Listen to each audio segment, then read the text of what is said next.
Shalom, Yasha Allah. First and foremost, I'd like to give all praises, honor, and infinite glory to Yahweh, Bahashim, Yahushai, Bahashim, Rakakadash, double honors to the elders and to the apostles at Great Millstone. Peace and salutations to all Yehovah like Akim that are laboring by pushing this word in truth and in sincerity. This is your brother Amar from the GMS Boise, Idaho camp, coming at you with just this article that kind of stuck out to me, with a lot of things that are going on, especially in the money markets. You can expect that these higher ups, these executives, these CEOs are definitely more stressed, and they are definitely passing that burden down to their subordinates, which are people working under them. And the article reads, Wells Fargo executive Greg Beckett jumped to his death from bank's Delaware offices as families say he'd been stressing out about work and taking meetings as late as 11 p.m. Going into accepting the FedNow programs. Wells Fargo, Chase, JP Morgan, those banks were one of the front line in taking on those changes, which is just more part of the gradualism, the universal basic incomes, getting ready for the charagma, these changes in the money financial system. But, this Babylonian dream is working 40, 50, 60 hours a week and barely having enough time with your family and expecting for your body to be naturally happy with it, because I bet you this executive made a lot of money.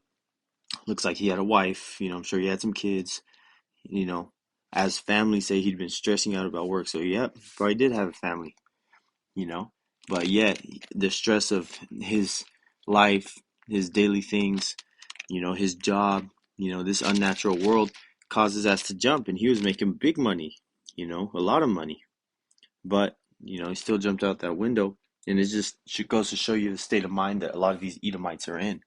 They rather just die than to watch everything fail, their wife cheat on them, leave them, their country slip into a dark place. But this is Proverbs 14:12. There is a way that seemeth right unto a man, but the end thereof are the ways of death. So the man thinking, oh, it's good, I got to work my ass off, get a good job, do this, which there's nothing wrong with that, providing for your daily bread and your family.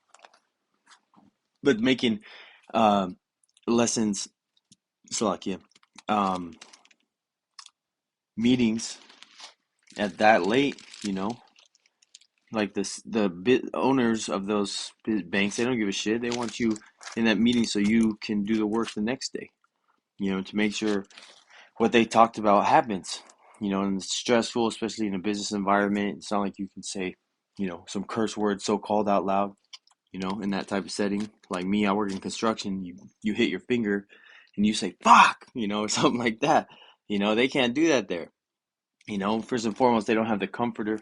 They can't have anything of how do you say, like an ease to their pain, except probably pills, drugs, alcohol, whatever it may be that these people in the world lean on, to help them get through, and a lot of these things are happening because this place is slowly, and now more than ever, speeding up into its final destruction. And I wanted to get Luke 21 and 26. And I understand that this scripture is also talking about, or mainly talking about, when America is completely broken down, chaos in the streets, wars, rumors of wars, pestilences, all whatever. But this is another thing to show you that it's not even that bad right now, and men's hearts are failing. This is Luke 21 and 26. Men's hearts failing them for fear and for looking after those things which are coming on the earth. For the powers of heaven shall be shaken. The power of heaven, going into, these hierarchies that run this world, and business executives are definitely up there. Men's hearts failing them. His mind failed him to think that it'd be better to just jump off and get fucking flattened out on this concrete than to continue another day. For fear and for looking after those things which are coming on the earth, seeing the future business portfolios of his bank not making as much as they did, losing customers, whatever it may be. But he, couldn't take that stress and ultimately just said, fuck it, and jumped. Just like those people in 9/11 jumping from the buildings. They thought it'd be better to jump than to face that fire. And this man's fire was that stress in daily life of his kingdom falling, Esau, Edom having the curses get reversed on them, dealing with all these type of mental things, it's definitely showing. And I did a lesson not too long ago, but that the United States of America suicide rate was the highest it's ever been in the history. The majority of them, above 70%, were so-called white males. So Esau Edom's kingdom is losing fast, but even in death, he's not going to be spared from the judgment that he's going to receive.